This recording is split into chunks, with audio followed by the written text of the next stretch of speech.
A young nurse piggybacked a lost blind girl home. The next day, her life was changed forever. The day was getting dark when Elizabeth left the hospital and was heading home, oblivious of what was lying ahead waiting for her, an event that would turn her life around. Elizabeth Jenkins, 24, had seen more than her fair share of long nights and broken lives. As a nurse in the city's largest public hospital, she'd patched up drunks, soothed crying children, delivered bad news to trembling families, and sat by the dying when no one else would. She hugged her coat tighter around her and kept her head down, cutting through side streets toward her apartment. She took the same shortcut through a narrow alleyway she had walked countless times before. But then she heard it. A sound. Soft. Frightened. Fragile. It was barely audible over the patter of rain, but unmistakable. A whimper. Elizabeth froze. She turned slowly toward the alley wall, eyes narrowing in the dim light cast by a flickering street lamp overhead. There, by a pile of soggy cardboard and near the rusting base of a dumpster, she saw her. A little girl. No older than 7, hunched down, soaked to the skin. Her hair was plastered to her face. She wore a pale dress now heavy with water, and in her trembling arms, she clutched a small, soggy teddy bear. Elizabeth's heart stopped. The child's small frame was shaking, her knees pulled to her chest, and her face was turned toward the sound of the rain, but her eyes weren't searching. They were fixed, blank. "Sweetheart," Elizabeth called out softly, stepping forward. The girl flinched and tightened her grip on the teddy bear. "It's okay," Elizabeth said, crouching low now. "I'm here to help you. Are you hurt?" The little girl didn't respond right away. Her lower lip trembled, and a tear slipped down her cheek, blending with the rain. I can't see," she whispered finally, her voice no louder than a breath. "I lost my nanny. I don't know where I am." Elizabeth felt a jolt in her chest. Blind. Alone. Cold. In this alley. Something sharp and hot surged in her veins. Rage at the world, fear for the child, and a fierce, protective instinct that overpowered everything else. "What's your name, sweetheart?" she asked gently, already peeling off her coat. "June." "Well, June," Elizabeth said softly, "my name's Elizabeth. I'm a nurse. I'm going to help you now, okay? I'm going to take you somewhere warm." June nodded slightly, as if trying to be brave. Her lip quivered again. "My bear is wet." Elizabeth smiled through the ache in her throat. "We'll dry him off, too."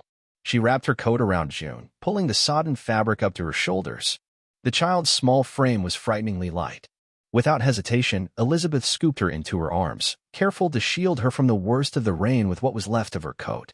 June's arms wrapped around her neck, her wet cheek pressed against Elizabeth's shoulder. She didn't cry anymore. She just held on. Elizabeth stood up, her own legs shaky now, not from fatigue, but from adrenaline. She turned and began walking back toward her apartment, a few blocks away. As they moved through the rain-soaked alley, June whispered, "You're kind. I can tell." Elizabeth felt tears spring to her eyes, unexpected and stinging. "I just want to get you home, sweetheart," she murmured. But June didn't say anything after that. She seemed to drift into a half-sleep, her breathing quiet and even, as if the simple presence of someone holding her was enough to banish the terror that had kept her curled in that alley, alone in the dark. The city loomed around them, steel, concrete, and silence. No one saw them. No one stopped. It was as if the world itself had gone blind. But Elizabeth walked on, every drop of rain now a promise. This child would be safe. This child would be warm. And whatever nightmare had brought her to that alley would not be the end of her story. When Elizabeth reached her apartment, she struggled a bit with her keys, juggling the weight of June in one arm. The door creaked open into a small, clean living space. Nothing grand, but warm and real. Soft light spilled from a lamp in the corner, illuminating a tidy kitchen, a well-worn couch, and shelves lined with nursing textbooks and secondhand novels. She carried June in and gently placed her on the couch. The child stirred, reaching out with one hand, and Elizabeth took it without hesitation. "You're okay now," she whispered. "You're safe." June didn't reply. She just nodded slightly, still clinging to Elizabeth's fingers. The nurse moved quickly then. She pulled out a fresh towel, dried the girl's hair, then fetched an oversized hoodie from her closet to replace the soaked dress. She peeled off the drenched teddy bear and set him carefully on the radiator to dry, promising she'd sew up the torn seam tomorrow. June sat quietly, her milky eyes staring forward, unseeing.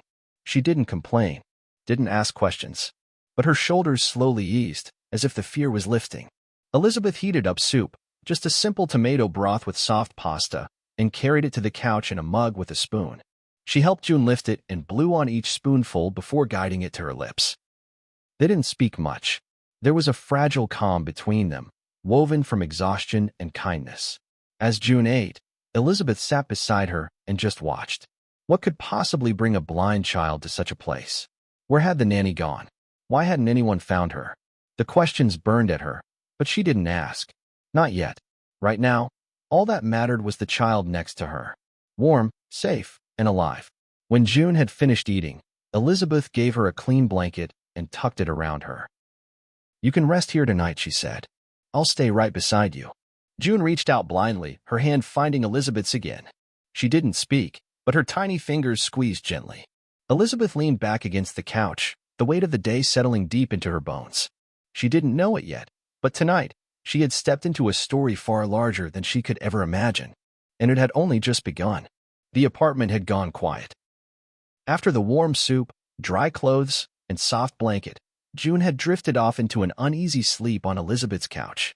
The small girl's chest rose and fell in shallow rhythm. Her fragile body curled around the still damp teddy bear that now lay on a pillow beside her. Rain tapped softly at the windows, gentler now, as though the storm itself were catching its breath. Elizabeth stood near the kitchenette, the cordless phone clutched in her hand. Her fingers trembled slightly, not with fear, but with the weight of what had just happened. Her eyes lingered on the little girl on her couch. June looked peaceful now, but that peace had come far too late. What kind of world lets a blind, 7-year-old wander alone into a freezing alley? She took a breath and dialed 911. The ring lasted only a second before the dispatcher answered, voice brisk and businesslike. 911, what's your emergency? Elizabeth's voice was calm, too calm. It was the kind of practiced steadiness that comes only from someone used to holding a patient's life in their hands while the world falls apart around them. "My name is Elizabeth Jenkins," she said, giving her address automatically. "I'm a nurse. I just found a blind child, maybe 7 years old, abandoned in an alley behind my building. I brought her into my apartment, got her warm, gave her food. She's safe now, but I think she may be missing." There was a pause, then a rustle of urgency. "Did the child give you a name?" "June," Elizabeth replied, her eyes still fixed on the girl. "All right, ma'am. Officers are on their way. Please don't leave the apartment. Keep her inside, and don't let anyone in until we arrive." "I understand," Elizabeth said softly. When she hung up, the silence returned pregnant, waiting. She checked on June again, adjusting the blanket over her shoulders. The child didn't stir. Her face was pale and soft, like porcelain, her lashes thick and still damp from earlier tears. She looked as if she belonged in a castle nursery, not crumpled on the couch of a second-floor walk-up in the gritty side of town. Then came the knock. 3 quick, firm taps. Elizabeth opened the door to find 2 uniformed officers, one male, one female, standing just outside. Their badges gleamed against their dark jackets, soaked from the rain. The male officer, tall and broad-shouldered, introduced himself quickly. "I'm Officer Dell. This is Officer Marquez. You placed the call?" "Yes," Elizabeth nodded, stepping back to let them in. "She's on the couch. Her name's June. She told me she lost her nanny. She said she couldn't see." Both officers stepped in carefully, their posture softening when their eyes fell on the child. Officer Marquez crouched near the couch, gently reaching out. "June," she said softly. June stirred, her fingers gripping the edge of the blanket. "I'm Officer Marquez, sweetheart. We're here to help you, okay? Can I ask you a few questions?" June nodded, barely. "What's your full name, sweetie?" The girl hesitated. June Kingsley." Elizabeth stood frozen. "Kingsley?" The name landed with quiet force. Officer Dell's face changed. Subtle but visible. He stood up and turned slightly away, speaking quickly into the radio clip to his shoulder. "Dispatch, requesting immediate ID check. Child, June Kingsley. Age approximately 7. Confirmed status. Possible missing person." The radio crackled, static filling the small room. Marquez looked up at Elizabeth. "Did she say anything else? About where she came from?" "Only that she lost her nanny. She didn't say how." She said she was blind, that she couldn't see and didn't know where she was. The static broke, and a voice crackled back through the radio, sharp and clear. Confirmed. June Kingsley, daughter of Nathan Kingsley, reported missing approximately 4 hours ago from Central Park. High alert. Repeat, high alert. Entire precinct on search. Officer Dell turned slowly. His face had gone pale. He stepped closer to Elizabeth, lowering his voice. Do you know who this is? Elizabeth shook her head, confused by his sudden intensity. No, she just said her name was June. What? He leaned in further, eyes flickering toward the couch. She's the daughter of Nathan Kingsley. Elizabeth blinked. The billionaire? Dell nodded grimly. That's right. Nathan Kingsley. Tech magnate. Media mogul. Real estate empire. He's worth more than some countries. His daughter vanished from Central Park earlier today. Her nanny was reportedly injured and found unconscious. The city's been on alert for hours. This is huge. Elizabeth felt as if the room had shifted under her feet. She turned to look at June again. The little girl's face was innocent, serene. Utterly unaware of the panic her absence had caused. And somehow, impossibly, she had ended up in Elizabeth's alley, at Elizabeth's feet. There was a flurry of motion after that. Officer Marquez stepped aside, radioing in the discovery. Within minutes, more officers began arriving. First 2, then 4. Flashing lights painted the windows in blue and red, flickering across Elizabeth's modest apartment like ghosts. There were murmurs and directives, and then, from somewhere just beyond the front door, came the unmistakable staccato of camera shutters. Reporters. Elizabeth Street had just become ground zero for the story of the year. Despite the chaos gathering at the threshold, everything inside the apartment moved slowly, carefully. Officer Marquez crouched beside June again. Sweetheart, she said gently, we're going to take you to see your daddy, okay? He's been looking for you. He's very worried. June didn't respond. Her hand searched the air beside her, reaching, fumbling slightly until it found Elizabeth's. Elizabeth instinctively closed her fingers around the child's. No, June said softly, shaking her head. I want her to come. Dell turned, glanced at his partner. Marquez nodded. She's been through enough. Let her stay close. Elizabeth hesitated. Can I come? She asked, voice barely above a whisper. Officer Dell gave her a nod. Of course. She trusts you. That matters right now. June was gently lifted from the couch and wrapped in a dry police-issued blanket. She clung tightly to Elizabeth's hand the entire time, not letting go even for a second. As they stepped outside into the rain, Elizabeth blinked at the sudden flash of cameras.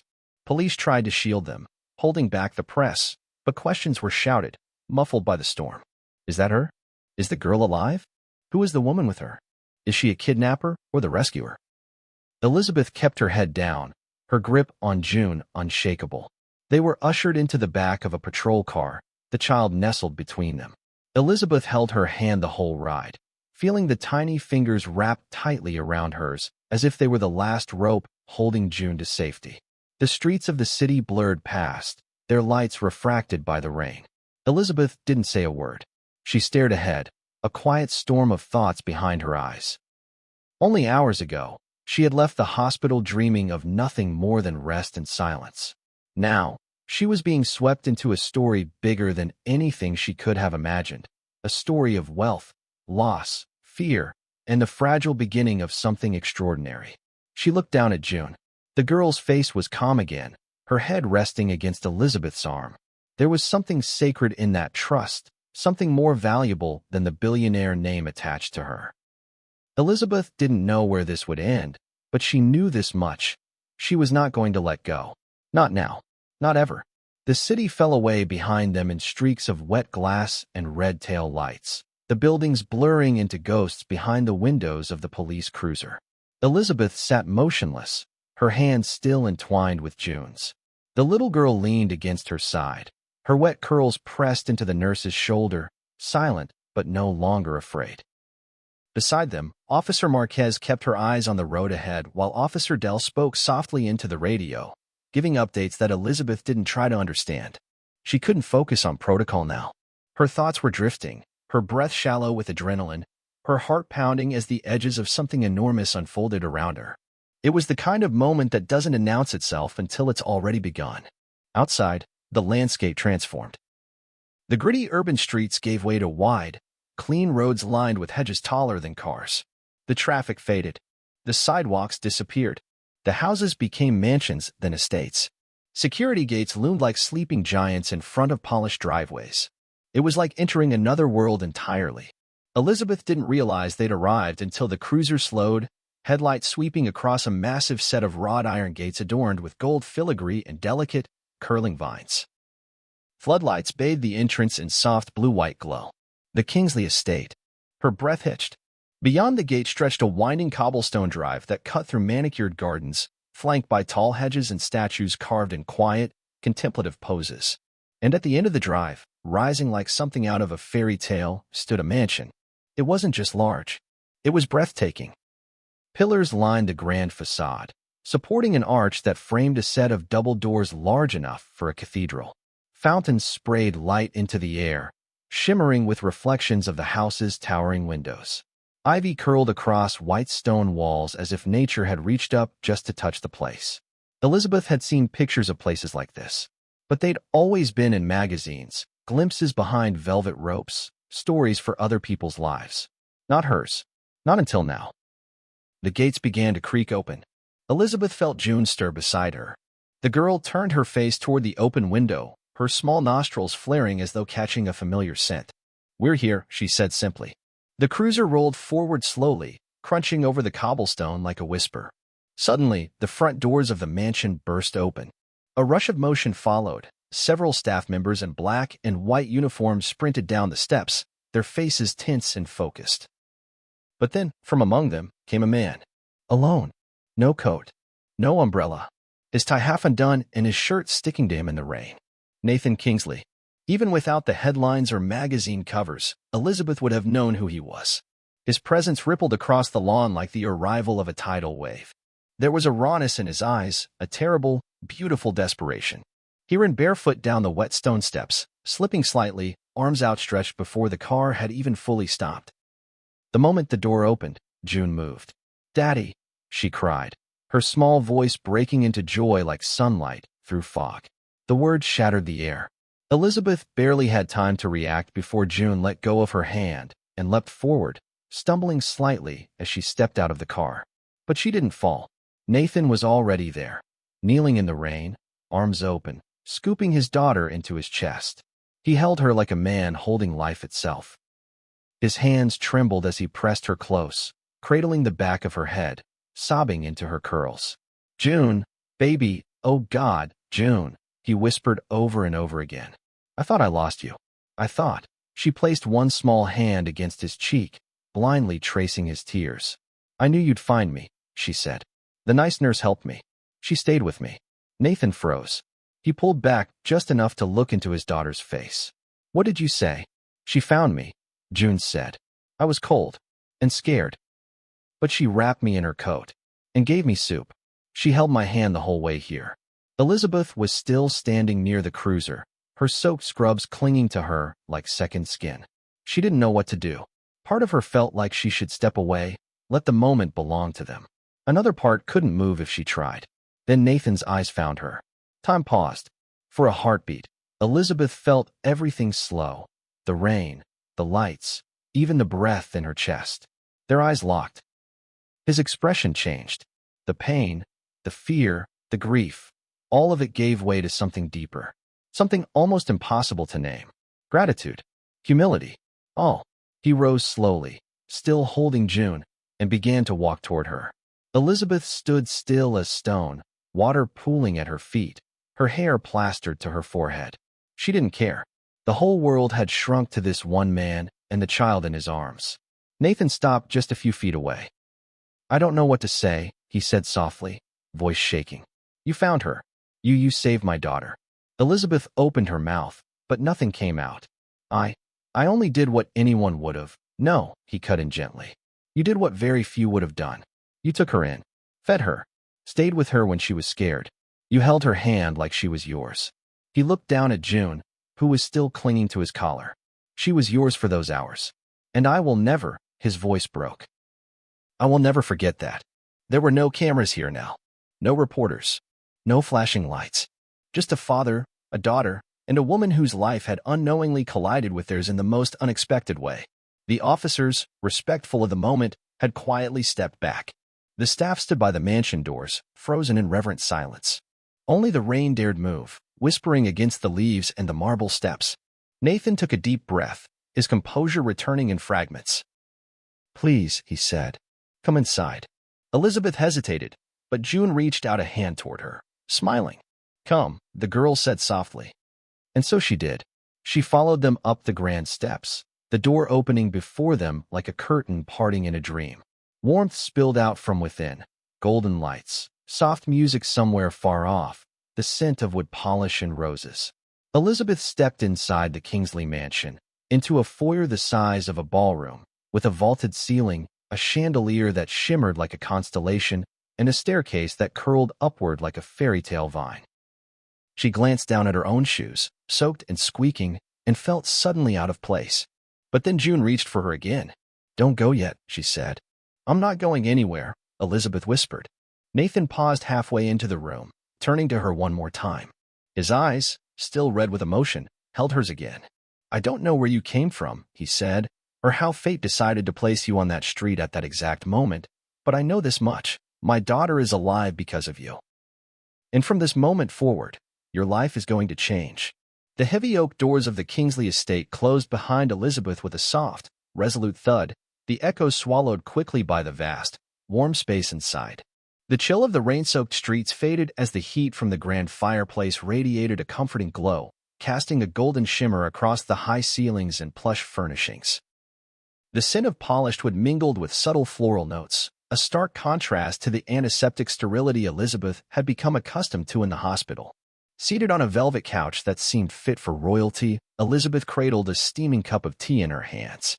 The porcelain was delicate beneath her fingers, and she savored the warmth rising from the chamomile blend, a quiet balm for her weary spirit. Beside her, June rested peacefully, her small head gently nestled in the crook of Elizabeth's arm. The child's breath was slow and even now, a rare serenity painted across her delicate face. Elizabeth's gaze drifted to the grand windows, where night cloaked the grounds in a deep, comforting darkness. Inside this sanctuary, shielded from the storm outside, it felt like time itself had softened its pace. Nathan Kingsley paced the room in slow, measured steps, his usually commanding presence now marked by a fragile vulnerability.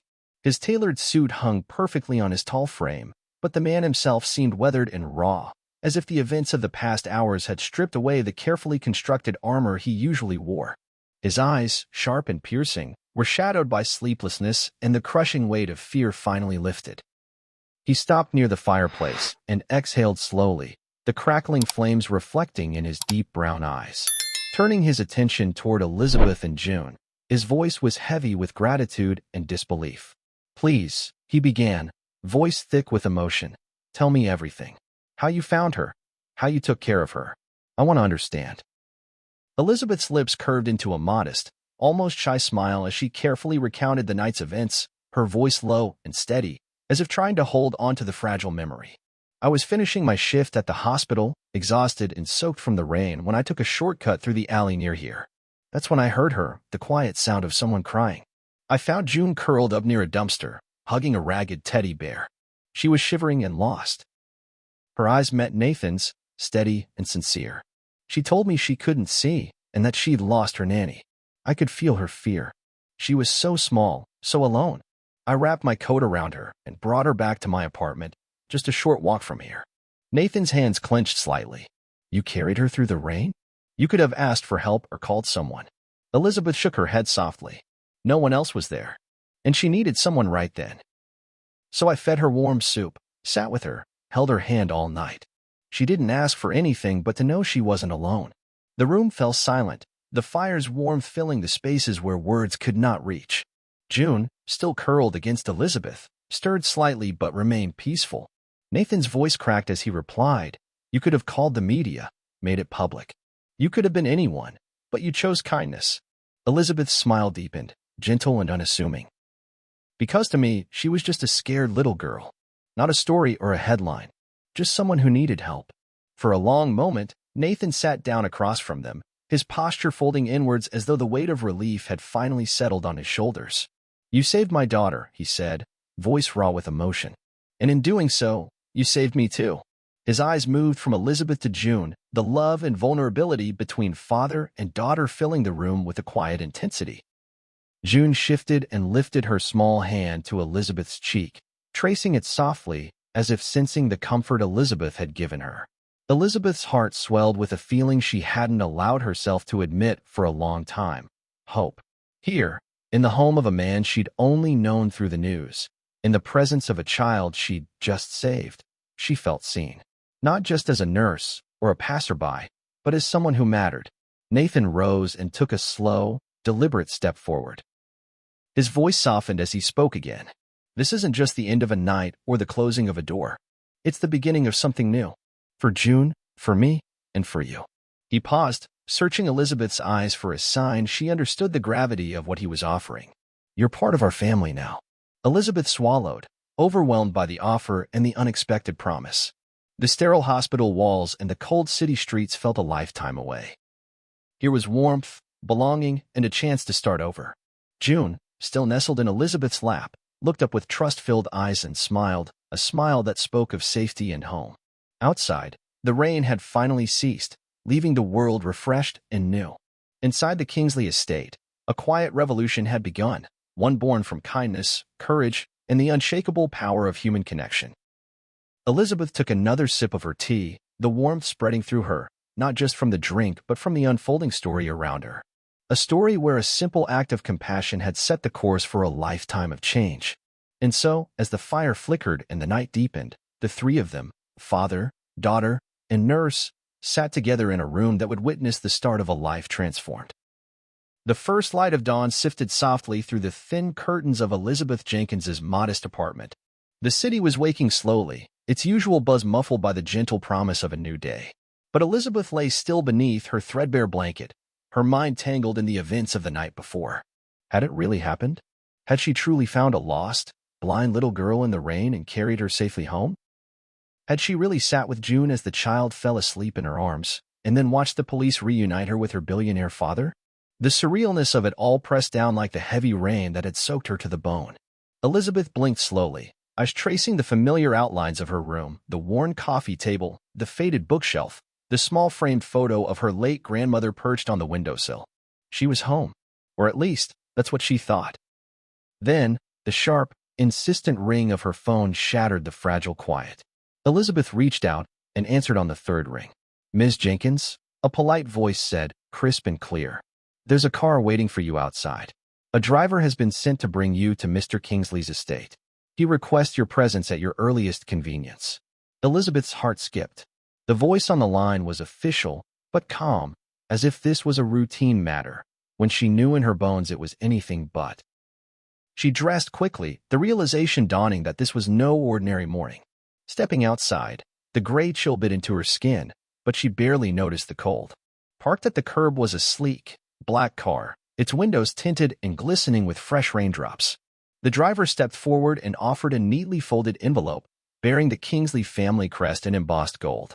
"This is for you, ma'am," he said with quiet respect. Elizabeth accepted the envelope with trembling hands, a mix of curiosity and nervous anticipation swirling inside her. She slid into the back seat as the car silently pulled away from her building, weaving through the waking city streets toward a future she had never dared to imagine. The journey was brief but filled with a weighty stillness. Elizabeth's thoughts raced. What could this invitation mean? Was it thanks? An offer? Or something far beyond her wildest hopes? Upon arriving, the towering gates of the Kingsley estate swung open to welcome her. Nathan Kingsley was waiting at the grand entrance, his face lighting up in genuine warmth as he stepped forward to greet her. "Elizabeth," he said simply, his voice steady but filled with emotion. "Thank you for coming." He led her inside, past the familiar hall she had wandered through the night before, now bathed in morning light. Outside, the gardens stretched wide, dew sparkling on every leaf and blade of grass, a quiet testament to nature's resilience and renewal. Nathan motioned for her to walk beside him. They strolled together through winding paths lined with towering oaks and flowering bushes, the air rich with the scent of earth and blossoms. June's laughter seemed to echo in the gentle breeze, a joyful melody unseen but deeply felt. They stopped beside the fountain June had once described. The same one she'd imagined in her stories, where the water danced and glistened like liquid crystal. The moment felt almost sacred, as if time itself had slowed to honor what was about to happen. Nathan reached into his coat pocket and pulled out a small, sealed envelope, its edges crisp and pristine. "I know you didn't ask for anything," he said quietly, holding it out to her. "But I cannot let the universe ignore what you have done. You saved my daughter's life." Elizabeth's fingers trembled as she accepted the envelope. She could feel her heartbeat in her ears, loud and insistent, as though announcing that everything was about to change. With a cautious breath, she broke the seal and unfolded the letter inside. Her eyes widened in disbelief. It was a deed, a legal document granting her ownership of a beautiful home. The address was to a charming house not far from the city but nestled in a peaceful neighborhood, a place she could finally call her own. She blinked again, thinking she must have misread, but before she could fully process it, Nathan handed her a second envelope. "This," he said, "is proof of a $20 million transfer to your name. A gift, Elizabeth, for you to build the life you deserve." The weight of those words settled over her like a tidal wave. Her knees buckled, and she nearly collapsed onto the soft earth beneath the fountain's edge. Nathan was there instantly, steadying her with gentle hands.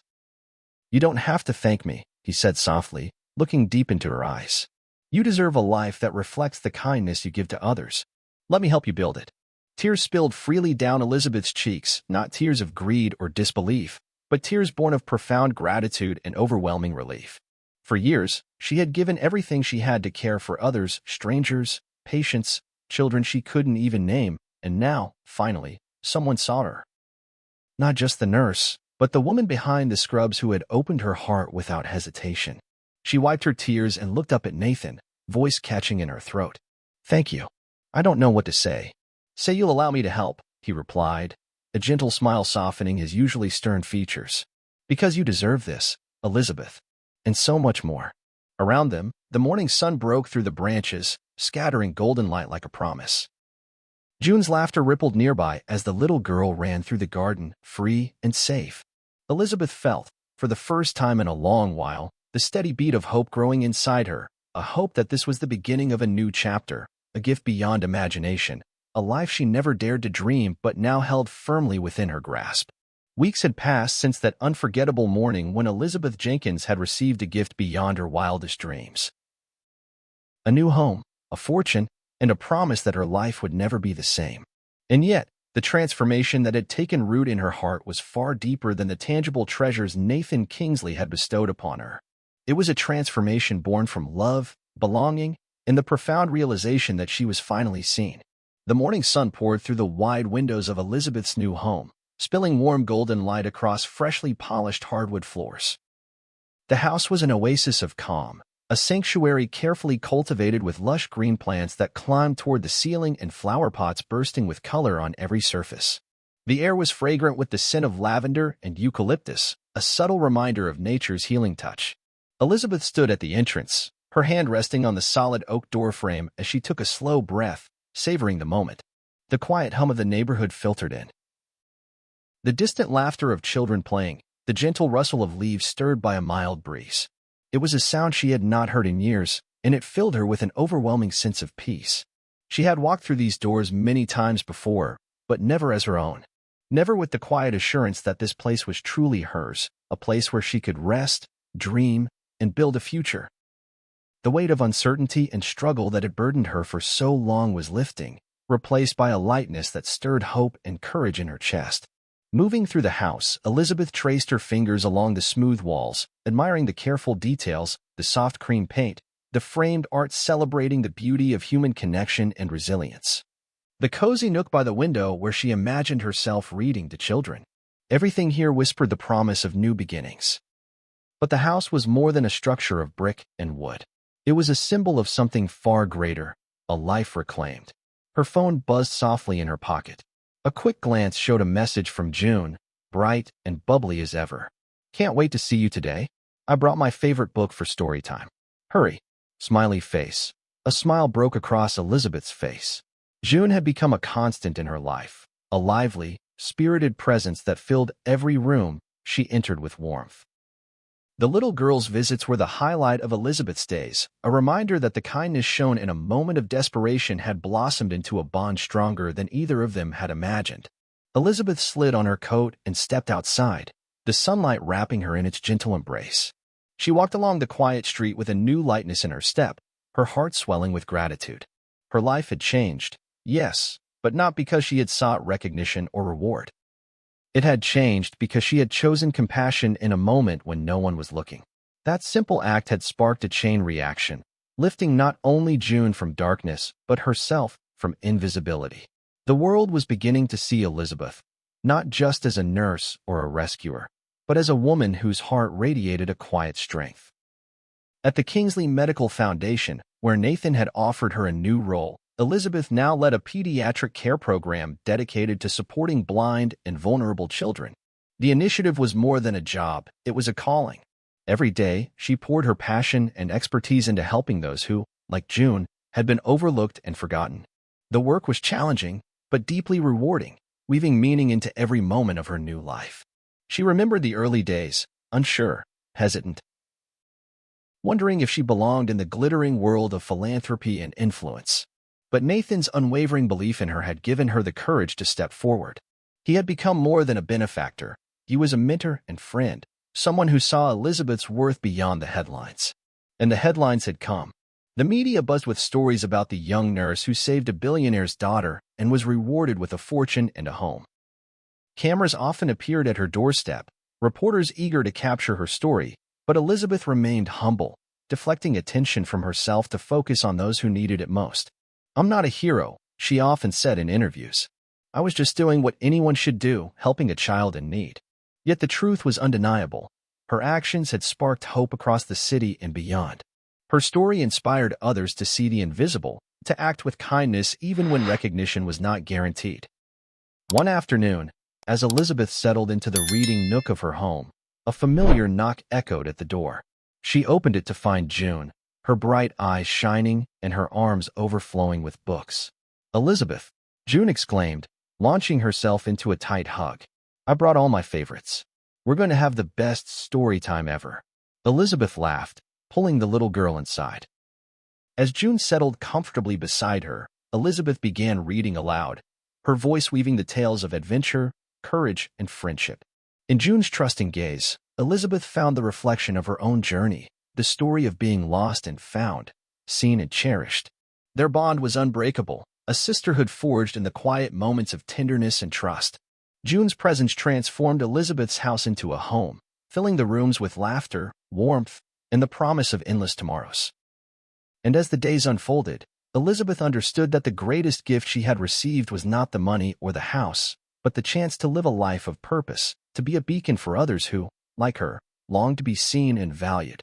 In the soft light of evening, as the sun dipped below the horizon and the city's lights flickered on, Elizabeth stood by the window, watching the world with renewed hope.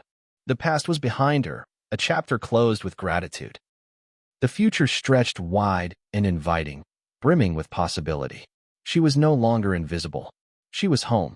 If you enjoyed this heartfelt story about Elizabeth Jenkins, June, and Nathan Kingsley, please take a moment to like, share, and subscribe for more inspiring tales. We'd love to hear your thoughts. What did you feel about Elizabeth's journey and how everything unfolded? How would you rate the story on a scale of 1 to 10? Your feedback means a lot. Also, let us know where you're watching from by dropping your location in the comments. Thanks for being part of this community and supporting stories that celebrate kindness and new beginnings.